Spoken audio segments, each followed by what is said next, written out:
తాకట్టులో ఉన్న బంగారాన్ని విడిపించి ఆ రోజు ఆన్లైన్ రేటుకే మేము కొంటాం. Sharma gold company. నమస్కారం, వెల్కమ్ టు సుమన్ టీవీ. నేను గీతాంజలి. అందరికీ దేవీ శరన్నవరాత్రుల శుభాకాంక్షలు. ఇవాళ 3వ రోజు. ప్రత్యేకించి ఈ దేవీ నవరాత్రుల్లో 3వ రోజు అమ్మవారిని ఏ విధంగా కొలుచుకోవాలి, అమ్మవారి విశిష్టత, ఎటువంటి నైవేద్యం సమర్పించాలి, మనం ఏం నేర్చుకోవాలి, అసలు ఈ విషయాలు మనకు తెలిపేందుకు ప్రస్తుతం మనతో పాటు శ్రీ విద్యా ఉపాసకురాలు, లలితా పరివార్ ఫౌండర్, ప్రముఖ ఆధ్యాత్మికవేత్త అరుణ పేరి గారు ఉన్నారు. వారితో మాట్లాడి మరిన్ని విషయాలు తెలుసుకుందాం. అమ్మ నమస్కారం. నమస్కారం. శ్రీమాత్రే నమః. శ్రీమాత్రే నమః. దేవీ శరన్నవరాత్రుల శుభాకాంక్షలు. మీకు కూడానమ్మా. మరి 3వ రోజు అమ్మవారి అవతార విశిష్టత ముందుగా తెలియజేస్తారా? తప్పకుండానమ్మా. ఈ 3వ రోజు అమ్మవారు చంద్రఘంట ఈ రూపంలో అమ్మవారు వస్తుంది. ప్రథమం శైలపుత్రీ చ, ద్వితీయం బ్రహ్మచారిణి, తృతీయం చంద్రఘంటేతి. చంద్రఘంట. ఈ చంద్రఘంట అని పేరు ఎందుకు వచ్చింది? ఇప్పుడు మనం ఒక్కొక్క స్టేజ్ చూద్దాం. తొలిలో అమ్మవారు బాల్యావస్థ, రెండోది అమ్మవారు చదువుకు అంటే కుమారి లాగా కొంచెం ఆవిడ పెద్దదయ్యి ఆవిడ తపస్సుకు వెళ్ళింది. ఇది మనం యవ్వన అవస్థ అనుకుందాం, కుమారి అవస్థ. కుమారి అవస్థ అయిన తర్వాత ఏమిటి? ఇప్పుడు అమ్మవారికి అభయం ఇచ్చాడు కదా శివుడు, తప్పకుండా అంగీకరించారు కదా. మనం నిన్న చెప్పుకున్నాము, ఆయన వివాహానికి అంగీకరించారు. ఇప్పుడు ఇక్కడ అమ్మవారు వివాహ సమయము. ఈ చంద్రఘంట అమ్మవారు వివాహం అయిన తర్వాత చంద్రఘంట అని పేరుతోటి వచ్చింది. చంద్రఘంట అంటే వివాహం అయిన తర్వాత శివుడు శిరస్సు మీద ఏం ధరిస్తారు? చంద్రవంక. అమ్మవారితో వివాహం అయిన తర్వాత ఆ చంద్రవంక అమ్మవారి మీద కూడా వచ్చేస్తుంది. అంటే ఏమిటి? ఇక్కడ శివుడు అమ్మవారు వేరు కాదు, ఒక్కళ్ళేను. శివశక్తి స్వరూపిణి అమ్మవారు అనమాట. శివశక్తి ఐక్య రూపిణి శ్రీ లలితాంబిక మనం చదువుకుంటాం కదా. ఆ శివశక్తి స్వరూపిణే ఈ రూపం అనమాట.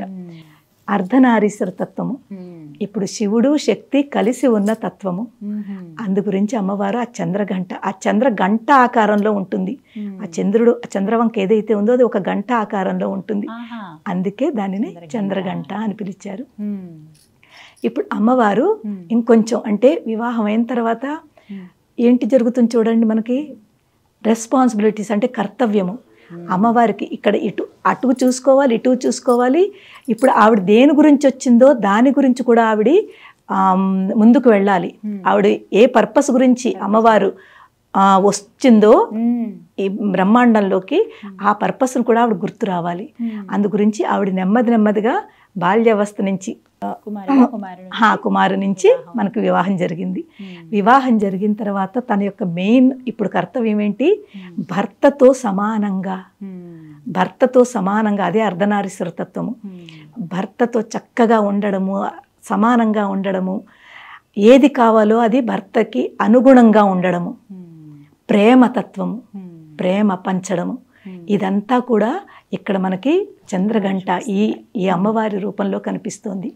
అదే మన వైపుకి చూసుకుంటే మనది కూడా ఒక స్త్రీ వివాహం అయిన తర్వాత రెండుగా విడిపోతుంది. ఒకటి పుట్టిల్లు వేరవుతుంది, అత్తవారింటికి వస్తాము. ఇక్కడ పుట్టింటికి మంచి పేరు తెచ్చుకోవాలి, అత్త ఇంట్లో కూడా తెచ్చుకోవాలి.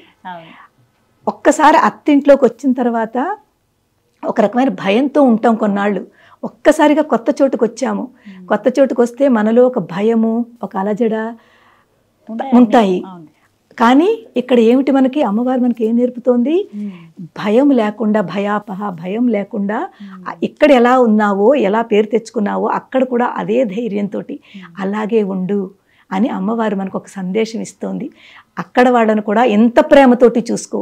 ఎలాగైతే అమ్మని నాన్నని ఎంత ప్రేమగా చూసుకుంటామో ఇదే ప్రేమ అత్తమామలను కూడా ప్రేమించు. వాళ్ళు కూడా మన తల్లి తండ్రి, అమ్మ స్వరూపం అందరిలోనే ఉంది, అందరూ వేరు కాదు, ఒకటేను అని చెప్పి ఈ స్వరూపం మనం కూడా అర్థం చేసుకుని ఇక్కడ ఇలా ఉండాలని మనకు ఒక మెసేజ్.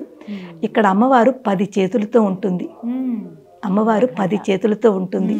ఈ 10 చేతుల్లోనూ అమ్మవారు గద, ఖడ్గము, అభయవరద ముద్రలతోటి, త్రిశూలంతో ఇలాగ 10 చేతుల్లోనూ 10 ఆయుధాలను ధరిస్తుంది. ఆయుధాలు ఎందుకు ధరిస్తుందంటే ఇప్పుడు అమ్మవారికి ముందు ఏం చేయాలో ఆవిడకి ఇప్పటి నుంచి ప్రిపేర్ అనమాట. ఆవిడది ఏ పర్పస్కి వచ్చింది? మహిషాసుర మర్దన్ని మెల్లిమెల్లిగా ఆవిడ ప్రిపేర్ అవుతోంది. అంటే తన ఒక రూపము, తనలో అవసరం వచ్చినప్పుడు ఇవన్నీ కూడా నేను యూజ్ చేస్తానంటే, ఇవన్నీ కూడా నాకు అవసరం ఉన్నప్పుడు నేను తప్పకుండా అంటే ఉపయోగిస్తాను, ఈ అస్త్రశస్త్రాలను కూడా అవసరం ఉన్నప్పుడు ఉపయోగిస్తాను అని ఒక చక్కటి ఒక అవతార రూపంలో మనకి అమ్మవారు దర్శనమిస్తుంది, చంద్రగంట అనే రూపంలో. మరి అలంకారాలలో 3వ రోజు ఏ అలంకారం? ఇప్పుడు ఇక్కడ అలంకారం వచ్చేసరికి ఇక్కడ ఒకటి మనం తెలుసుకోవాలి. యా దేవీం సర్వభూతేషు క్షుధారూపేణ సంస్థిత నమస్తస్యై నమస్తస్యై నమస్తస్యై నమో నమః. క్షుధారూపేణ అంటే ఆకలి, ఆకలి క్షుధ అంటారన్నమాట సంస్కృతంలో. ఇక్కడ అమ్మవారు అన్నపూర్ణాదేవిగా అలంకరిస్తారు. అన్నపూర్ణాదేవి అంటే తెలుసు కదా మనకి, అన్నపూర్ణ మనకి పరమేశ్వరుడికి భిక్ష ఇచ్చింది.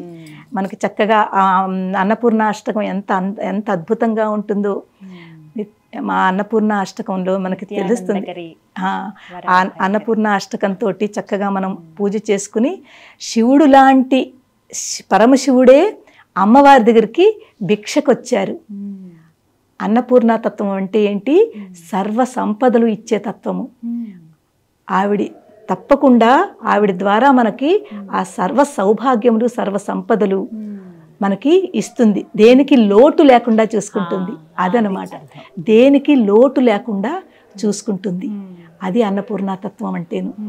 అందుకే అన్నపూర్ణ అమ్మవారిని ఇక్కడ అలంకరణగా తీసుకుంటారు. ఇక్కడ అమ్మవారికి నైవేద్యం వచ్చి కొబ్బరి అన్నం, చాలా మంచిది. కొబ్బరి అన్నము నైవేద్యం కింద పెట్టి ప్రసాదం కింద మన ఇంట్లో వాళ్ళందరికీ పంచుతారు. ఇక్కడ అమ్మవారి నుంచి మనం తెలుసుకునేది ఏమిటి? అమ్మవారి యొక్క నైవేద్యము కొబ్బరి అన్నం చాలా మంచిది. అలాగే అమ్మవారి దగ్గర నుంచి మనం ధైర్యము, ఎందుకంటే అమ్మవారు వివాహం అయిన తర్వాత ఇక్కడికి వచ్చింది. ఆవిడలో ధైర్యం ఉంటేనే ఆ ఇంటిని బాగా చూసుకోగలుగుతుంది. ఆ భయంతో ఉంటే మనం ముందుకు వెళ్ళలేము, మనం ఆ ఇంటిని బాగా చూసుకోలేము, ఆ భయంతో ఉండిపోతాము. అందుగురించి ఇక్కడ భయం తీసేసి ధైర్యాన్ని ఇస్తుంది. ధైర్యాన్ని ఇచ్చి అభయవరద ముద్రలతోటి మన ఆశీర్వదిస్తుంది. ఏం పర్వాలేదు, నేనున్నాను, ఏం పర్వాలేదు, నేనున్నాను, నువ్వు చక్కగా చూసుకో, నీ రెస్పాన్సిబిలిటీ, నీ కర్తవ్యాన్ని నువ్వు ఫుల్ఫిల్ చెయ్యి, మిగిలింది నేను చూసుకుంటాను అని అమ్మవారు చక్కగా అభయవరద ముద్రలతోటి మనని ఆశీర్వదిస్తుంది. మనం తెలుసుకునేది, మనం నేర్చుకునేది ధైర్యము, తర్వాత మన కర్తవ్యము. మ్యారేజ్ అయిన తర్వాత ఒక స్త్రీకి ఉండే కర్తవ్యము ఏదో అది మనం అమ్మవారి దగ్గర నుంచి నేర్చుకోవాలి. మరి ఆ రోజున పూజ ప్రత్యేకంగా ఇలానే చేయాలి అంటే ఏమైనా నియమం ఉంటుందా అమ్మ? నియమాలు అనేది యాక్చువల్లీ మనం పెట్టుకుంటున్నాం అమ్మ. ఎక్కువ నియమాలు పెట్టుకుంటే మనం పూజలో ప్రశాంతంగా మనం ధ్యానం ఇవ్వకపోతాం. ఎక్కడైతే నియమాలు ఎక్కువ ఉంటాయో మనకు ఆ నియమాల మీద ఎక్కువ దృష్టి వెళుతుంది తప్ప పూజ మీద తక్కువ దృష్టి వెళుతుంది, అలసిపోతాము. అవన్నీ ఆలోచించి ఇలాగా అయ్యో అది చెయ్యలేదేమో, అరే అది మర్చిపోయాను నేను, ఏంటవుతుంది, ఈ భయాలు ఎక్కువ ఉంటాయి.